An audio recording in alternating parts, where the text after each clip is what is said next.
I sometimes think about how easy it is for a nation to slip into complacency and ruin after decades of basking in the sun. Since science is the engine of prosperity, nations that turn their backs on science and technology eventually enter a downward spiral.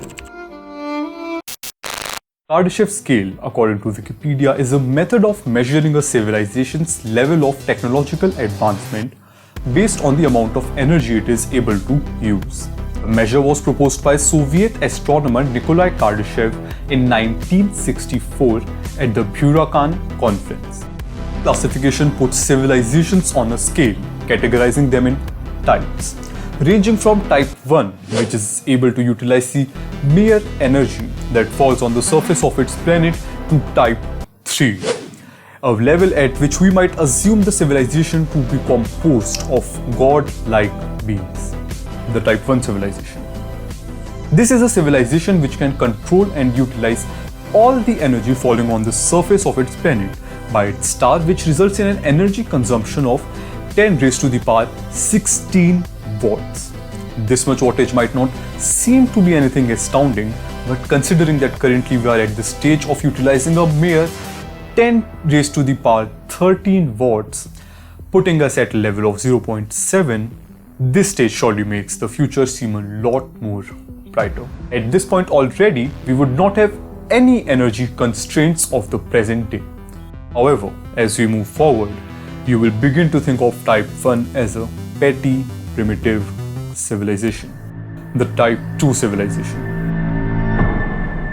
The type 2 civilization can harness all the energy of its parent star, which would be 10 raised to the power 26 watts, 10 order of magnitudes higher than the type 1. And just for some perspective, here is our sun compared to the earth. Now imagine using all the energy of this big, chunky, thick, sizzling, hot, yellow body of ferocity and energy. Truly a sight to behold. The energy utilization required by a type 2 civilization could be achieved by a Dyson sphere, which, to keep things brief, is a giant sphere encompassing a star, absorbing all the energy released by it. Quite a marvel of construction. This stage would allow us to terraform planets. So finding a habitable planet for humanity? Don't even bother with it. We can make our own habitable planets, bitch.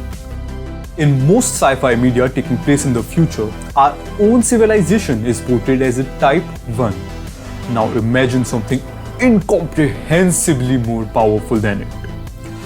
This is the beginning of true godhood. The type 3 civilization. Now we come to the final cream of the crop, the type 3 civilization.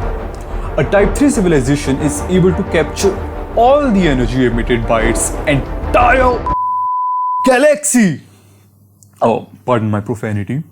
According to KardashevFandom.com, this civilization is capable of traveling through wormholes, subspace travel, and harvest neutron stars, capable of producing black hole bombs, having Dyson spheres around every star in the galaxy, meta replication, awareness of higher dimensions, and a huge plethora of advancements which the human brain is still too feeble to comprehend. They would have an energy usage of 10 raised to the power 36 to 10 raised to the power 46 watts.